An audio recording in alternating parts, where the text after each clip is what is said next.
Ada kisah yang sangat di luar nalar tapi memang benar adanya. Seorang pejuang kemerdekaan tapi tak menggunakan kekerasan. Bayangkan, seorang lelaki kurus, berkulit sawo matang, berdiri di bawah terik matahari India. Di tubuhnya hanya selembar kain putih yang dililit sederhana.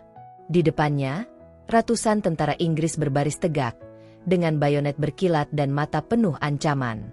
Suasana mencekam.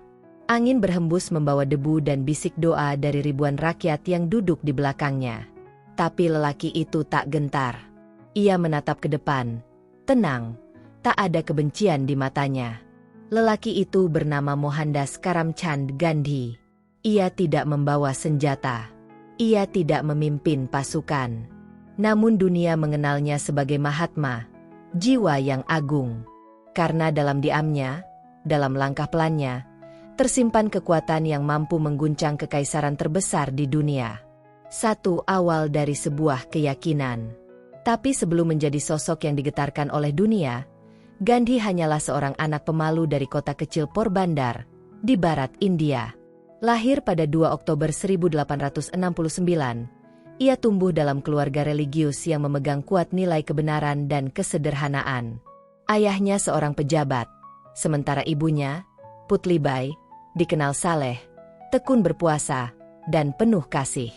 Dari ibunya, Gandhi belajar satu hal penting. Kebenaran adalah Tuhan. Kalimat itu melekat seumur hidupnya.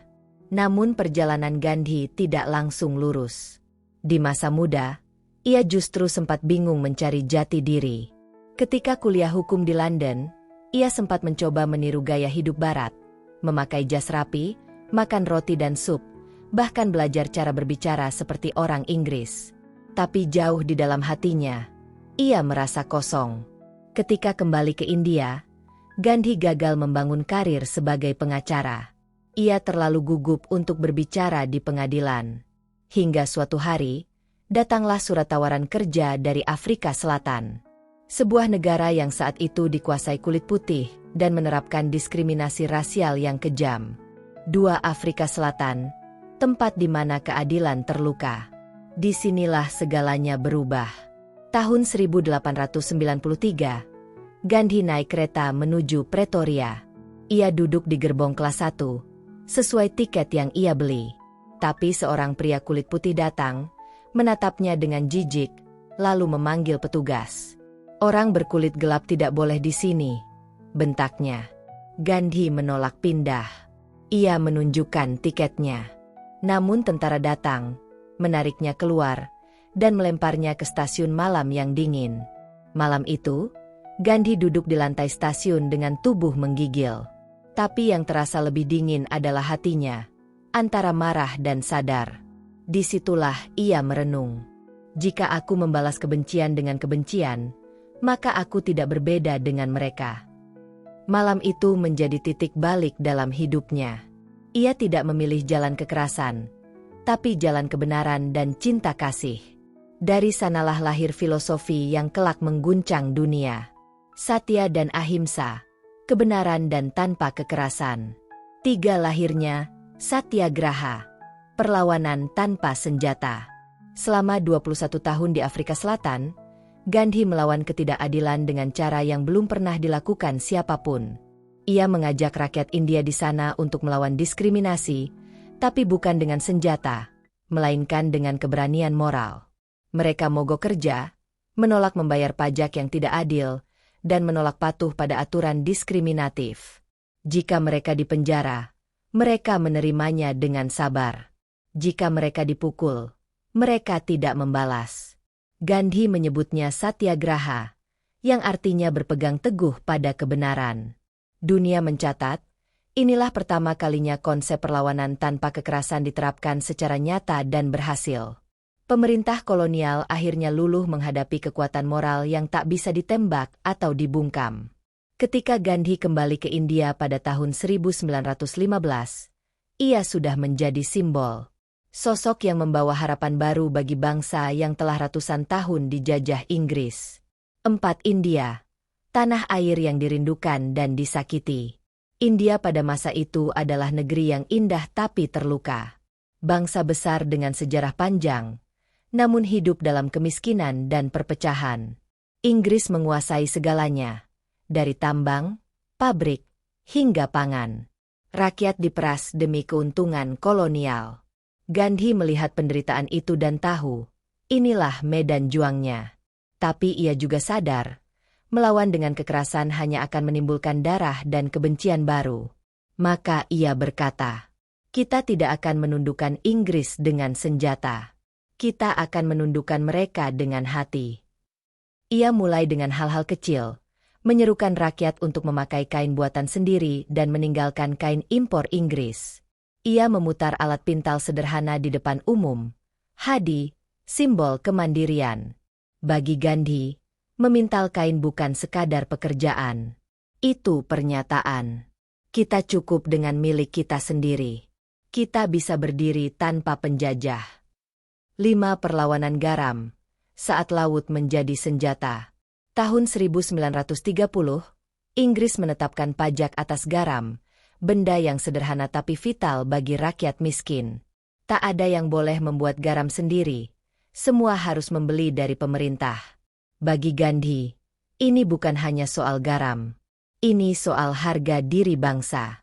Maka ia memutuskan melakukan perlawanan damai yang luar biasa, Salt March, atau pawai garam. Selama 24 hari, Gandhi berjalan kaki sejauh 390 km dari Sabarmati ke Dandi, menuju laut. Bersamanya, ribuan orang ikut melangkah, tanpa senjata, tanpa kekerasan, hanya dengan semangat dan tekad.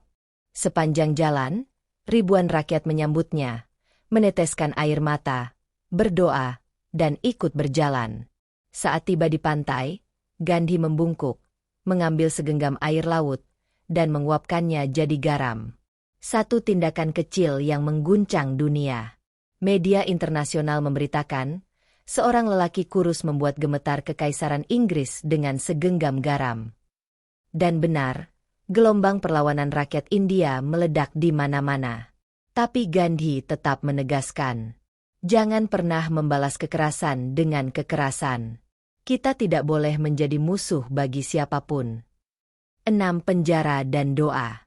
Perjuangan Gandhi tak lepas dari penderitaan. Ia berkali-kali di penjara.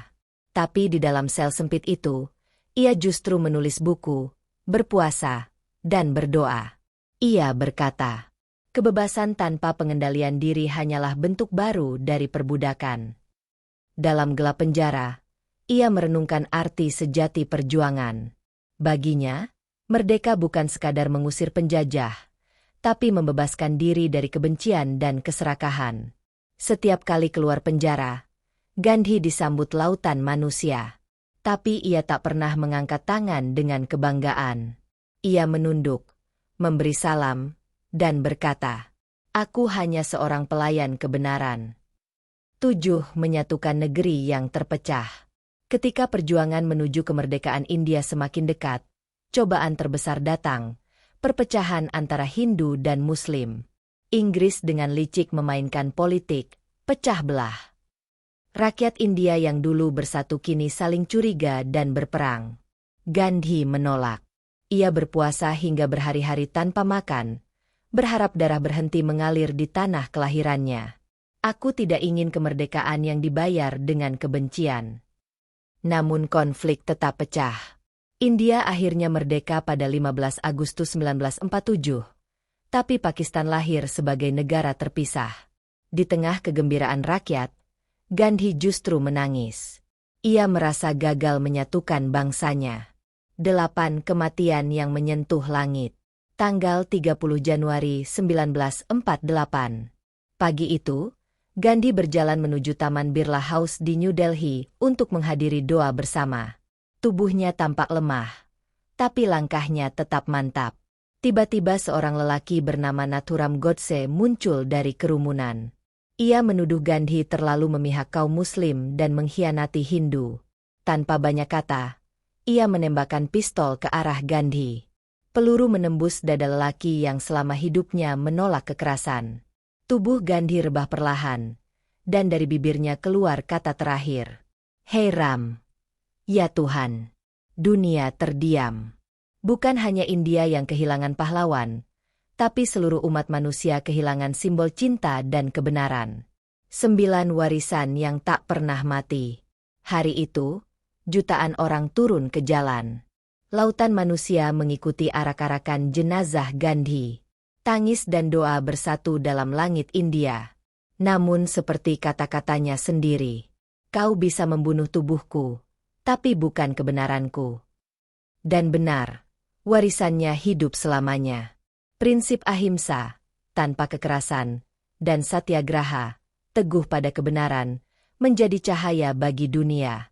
Dari Martin Luther King Jr. di Amerika hingga Nelson Mandela di Afrika Selatan, semua terinspirasi oleh jalan Gandhi. Bahkan hari ini, ketika dunia masih diselimuti perang, kebencian, dan keserakahan, suara lembut Gandhi tetap menggema. Kekuatan sejati bukan terletak pada kemampuan untuk melukai, tapi pada keberanian untuk mencintai meski disakiti. 10. Penutup. Senjata bernama cinta. Gandhi pernah berkata, "Ketika aku putus asa, aku mengingat bahwa sepanjang sejarah, kebenaran dan cinta selalu menang. Para tiran dan pembunuh mungkin tampak tak terkalahkan, tapi pada akhirnya mereka selalu tumbang." Inilah pesan abadi Mahatma Gandhi, bahwa cinta bukan kelemahan, bahwa kebenaran bukan senjata yang tumpul, dan bahwa bangsa yang besar tidak perlu menumpahkan darah untuk merdeka. Gandhi mengajarkan kita satu hal sederhana tapi sulit dilakukan: mengalahkan kebencian dengan kasih sayang.